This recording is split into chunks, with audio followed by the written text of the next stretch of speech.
Olá, a partir de agora você acompanha mais um Univerciência, o primeiro programa brasileiro de TV aberta e internet produzido por meio da colaboração entre TVs e instituições públicas de ensino superior nordestinas. Vamos conhecer hoje quais as pesquisas científicas produzidas por essas instituições? Pesquisadores do Instituto Federal Baiano estudam sobre segurança alimentar em tempos de Covid-19. No Instituto Federal do Sertão de Pernambuco, novas formas de uso de plantas medicinais. E conheça também os protótipos de baixo custo que estão sendo estudados por pesquisadores do Instituto Federal do Ceará para a produção do hidrogênio verde, uma fonte de energia limpa que surge como combustível do futuro.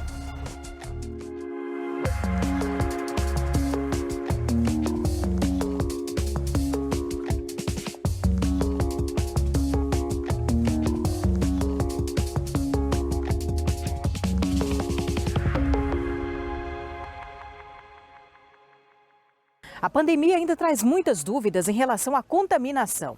As orientações de cientistas e órgãos de saúde incluíram desde o distanciamento ao reforço da higiene das mãos e o uso de máscaras, por exemplo. Mas e os alimentos? Eles podem apresentar algum risco de contaminação por coronavírus? Bem, os pesquisadores do Instituto Federal Baiano se preocupam com isso e propõem um estudo que busca respostas para esta questão.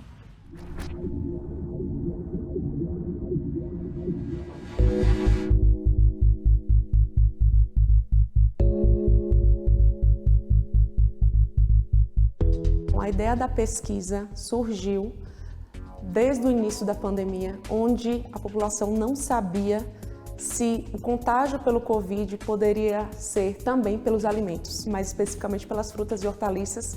Então, devido a essa nossa inquietude, a gente decidiu ter como público-alvo o pessoal da feira, do território do Piemonte Norte do Itapicuru, dos 9 municípios que compõem esse território. Então, a gente foi à feira e perguntou, por meio de questionário, se as pessoas sabiam como manipular esses alimentos, os cuidados, as boas práticas de elaboração, de fabricação, as boas práticas de venda. Foi uma pesquisa casual. A gente escolheu as pessoas aleatoriamente, quem tinha a vontade de responder, quem tinha vontade de participar da pesquisa. Então a gente foi nessas pessoas e obteve os dados, aplicou os questionários. Foram 10 pessoas por território.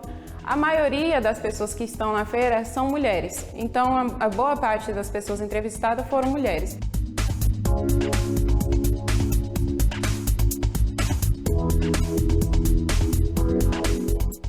Mesmo durante a pandemia, a gente percebe que algumas buscam melhorar as condições de higienização do seu negócio, da sua barraca, da sua compra, o cuidado e também o medo de um contágio ou de um novo contágio.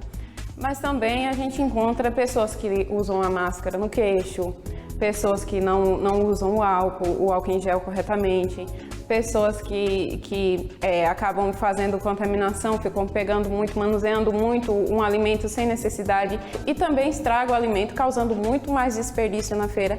Porque imagine que 50 pessoas passam, 50 pessoas pegam a maçã. A maçã ela é frágil, ela vai ficar ruim e logo ela vai entrar em estágio de podridão, ela vai ficar podre ali no meio das outras. E isso faz com que gere um desperdício enorme na feira. E também essa questão de contaminação cruzada, porque uma coisa contaminada, ela contamina tudo que tiver ao redor. A minha pior dificuldade foi a máscara, por conta de eu estar falando os preços e os clientes não estar escutando. Tem que estar falando alto, aí o cliente, qual o valor? Eu tenho que estar explicando, gritando praticamente. Por conta da zoada também da feira, minha pior dificuldade foi essa. Por quê? Por causa do engenho, porque está muito perigoso e eu passo todos os dias para trabalhar, eu via o problema, o pessoal se preparando.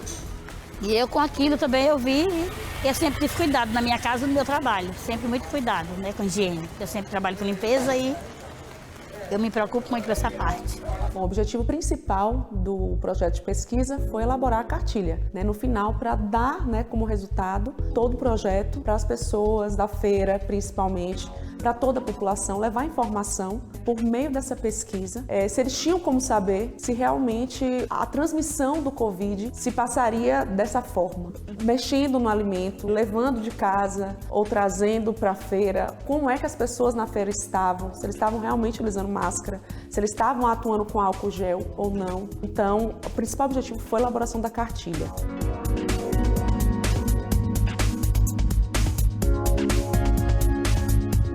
O ideal, como sempre está sendo divulgado na mídia, é que use a máscara corretamente, que use o álcool em gel. Quando chegar em casa, faça a higienização dos alimentos, tem que fazer toda a limpeza do ambiente, tanto quando você chega, quanto você sai, trocar as roupas para que você não traga vírus ou qualquer contaminação de fora.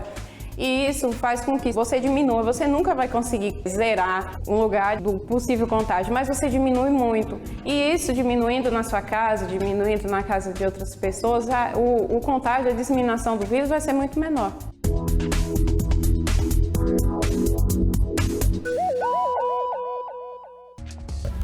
Depois do intervalo, novas formas de uso das plantas medicinais. Univerciência volta já já.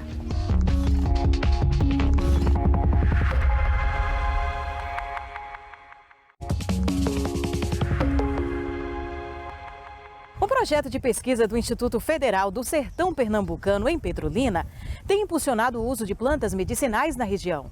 As pesquisadoras têm encontrado novas formas de uso para as tradicionais ervas, que agora são utilizadas, inclusive, nos postos de saúde.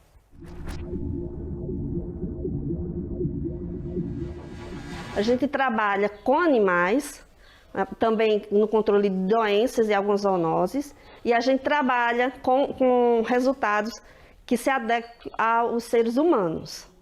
Como são feitas essas pesquisas? No horto medicinal são cultivadas 20 espécies, e essas 20 espécies têm de uso tradicional, todas elas são indicadas pela Anvisa. O pesquisador vem até o horto, solicita a extração do óleo, e a partir dessa extração de óleo é feito a cromatografia, que é onde a gente conhece a composição química do óleo. Então, a partir daí são feitos testes in vitro da referida cultura, doença na cultura, e para ver se tem um controle eficiente ou não. Nós já tivemos resultados bons em algumas doenças no controle de uva e manga. Também para o alface nós tivemos resultados positivos, né? Esses óleos são cedidos também para algumas parcerias, como a Univasf, a UNEB, onde eles trabalham com pragas e doenças. Principalmente na Univasf, eles trabalham com doenças de culturas anuais, como feijão e milho, e as pragas, e usam esses óleos para o controle. Temos também um convênio muito importante com a UFPB, onde eles realizam toda a cromatografia, que essa cromatografia do óleo é onde a gente vê toda a composição química do óleo, a gente vê os principais compostos majoritários do óleo.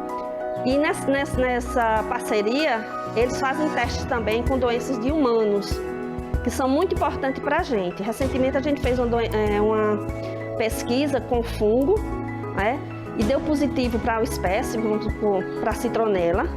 A citronela combateu a cândida, e a partir daí a gente começa a fazer produtos naturais como sabonete íntimo ou sabão para combate, principalmente nas mulheres. É extremamente gratificante participar desse projeto, porque além da gente levar o conhecimento e resgatar o uso das plantas medicinais, a gente cria alternativas tanto para o produtor combater uma praga, uma doença em sua produção, além de contribuir para o desenvolvimento sustentável da agricultura, proporciona uma economia do produtor, com um gasto de produtos, químicos e etc. E além de levar todo esse conhecimento também para a parte do tratamento humano, a parte de saúde. É de extrema gratificação a gente ir para uma comunidade, ver a comunidade utilizando dos nossos produtos, dando feedback positivo de que deu tudo certo, que conseguiu tratar uma ferida, tratar alguma coisa com base dos nossos produtos. Com o uso medicinal das plantas, nós testamos a eficiência desses óleos no combate a doenças de fruteiras, como a cultura da uva, a cultura da manga e algumas olerícolas. Então, esses trabalhos vêm se mostrando, resultados positivos no combate a essas doenças. Isso é importante porque vai reduzir o uso de agrotóxicos através do uso de produtos naturais. Eu tenho locais onde a comunidade é bem distante do centro da cidade ou do povoado e que precisa de algum atendimento. Esses médicos geralmente vêm de 15 em 15 dias. E quando eu tenho a informação que eu tenho uma planta medicinal em casa, eu posso fazer o uso dessa planta medicinal até a chegada desse médico. Então eu posso aliviar um sintoma de uma febre, de uma gripe, de uma tosse, até esse médico fazer presente à comunidade.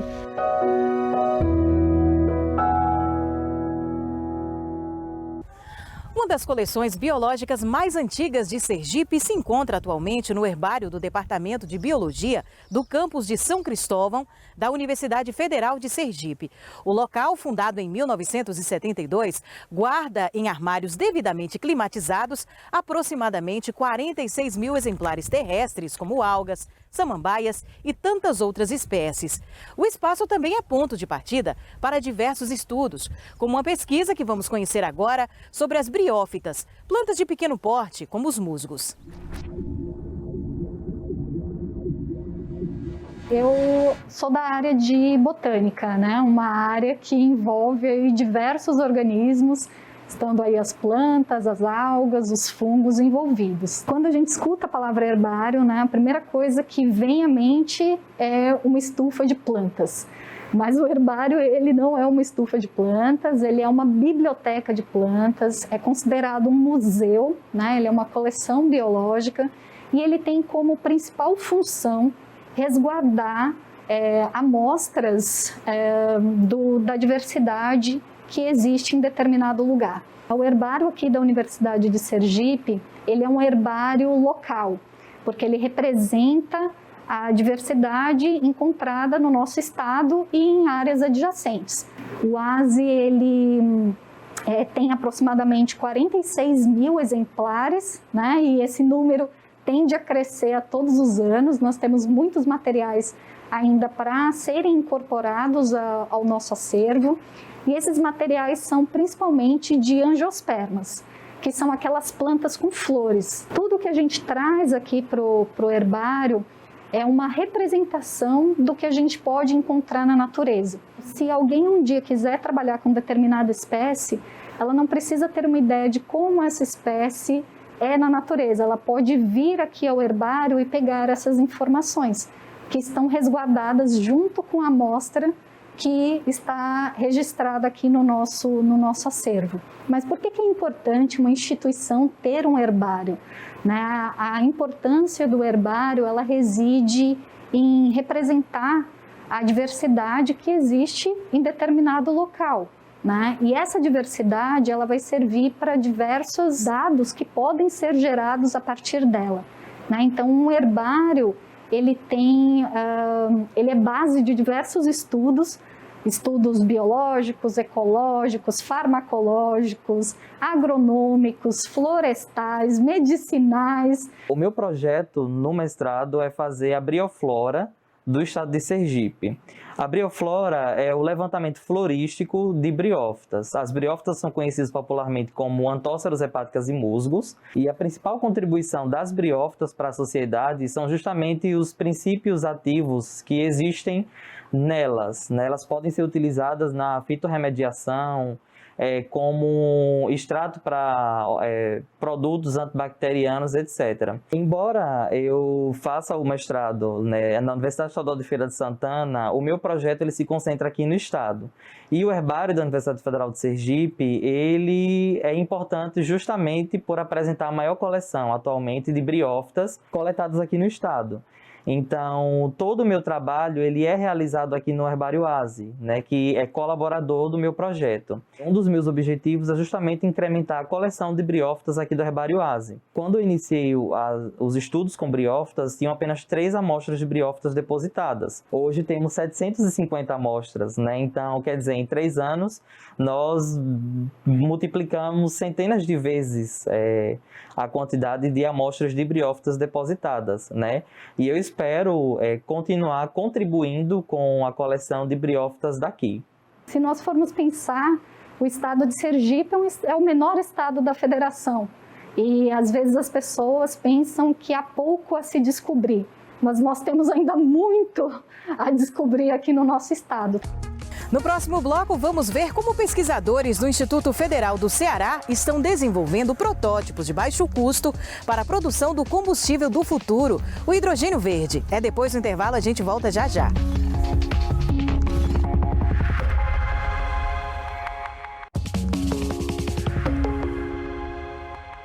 Na luta pela preservação do meio ambiente, pesquisadores do Instituto Federal do Ceará desenvolvem protótipos de baixo custo para o estudo das variáveis envolvidas na produção do hidrogênio verde. Derivado de fontes renováveis como a água, ao invés de combustíveis fósseis, o chamado combustível do futuro pode ser usado para fornecer energia à indústria pesada e abastecer veículos de grande porte, como aviões e navios, sendo uma fonte limpa e sustentável. O hidrogênio é considerado o combustível do futuro e é uma das esperanças da humanidade para ajudar a controlar o aquecimento global. O desafio fica por conta da produção desse composto de forma limpa e, ao mesmo tempo, com custos viáveis. Ao redor do mundo, cientistas e pesquisadores se dedicam a pesquisar alternativas para a produção do chamado hidrogênio verde. Estamos no Laboratório de Tecnologia em Processos Ambientais do campus Maracanaú do Instituto Federal do Ceará, o IFCE, na região metropolitana de Fortaleza. Aqui, o professor Bruno César Barroso e seus alunos trabalham em soluções de baixo custo e métodos alternativos na produção e análise do hidrogênio.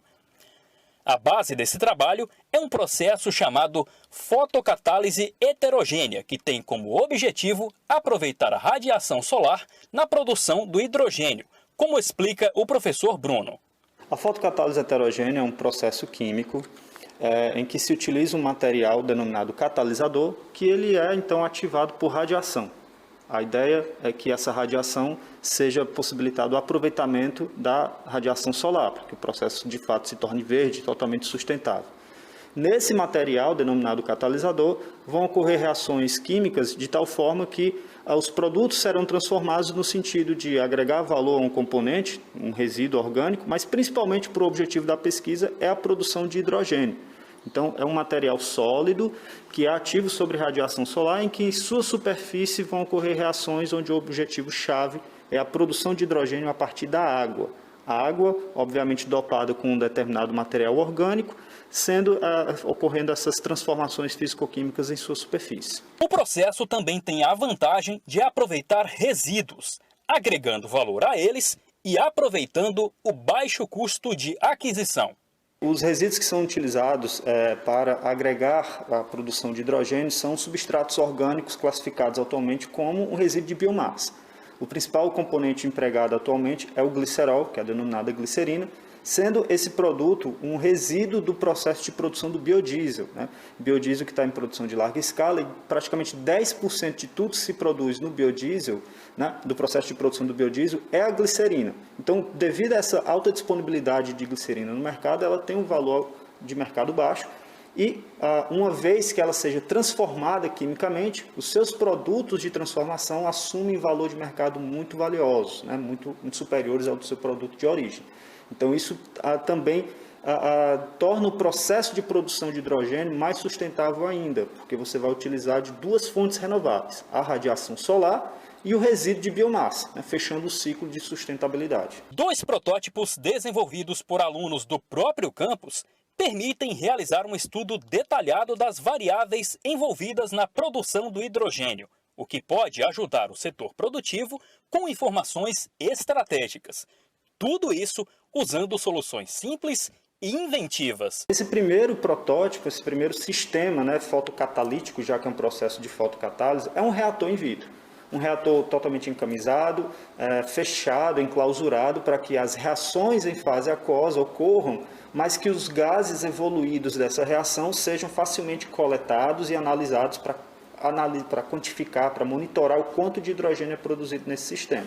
Então esse foi o primeiro sistema reacional que foi empregado, objeto do primeiro estudo de hidrogênio verde, da aluna Janile Quaresma, ao seu trabalho de dissertação. Então será o primeiro trabalho na área de hidrogênio verde do Instituto Federal com a aplicação real de um processo para monitoramento, quantificação e produção do hidrogênio verde.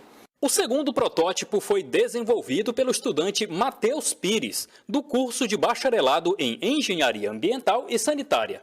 Usando materiais de baixo custo, mas com uma construção engenhosa, ele criou um aparelho capaz de analisar até 8 reações ao mesmo tempo, o que agiliza muito os trabalhos em laboratório. Ele construiu um protótipo em que há a possibilidade da realização e monitoramento de até 8 reações simultâneas.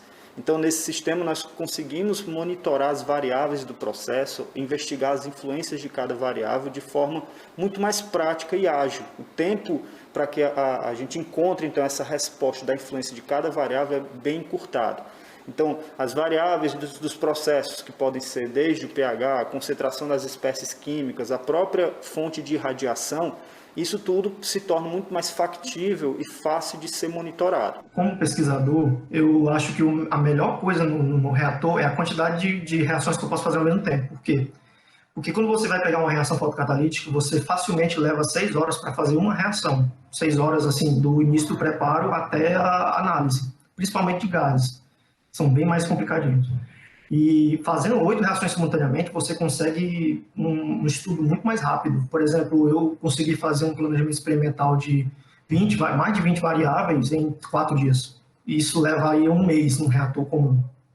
O caminho para a produção do hidrogênio verde em larga escala ainda é longo, mas certamente ele passa pelas instituições públicas de ensino e pesquisa, como é o caso do IFCE, que está inserido na futura implantação de um hub de hidrogênio verde no estado do Ceará. Por hoje é só, acompanhe as nossas reprises e fique ligado nos próximos programas, porque ainda tem muita pesquisa bacana para a gente conhecer. Muito obrigada pela companhia e até lá!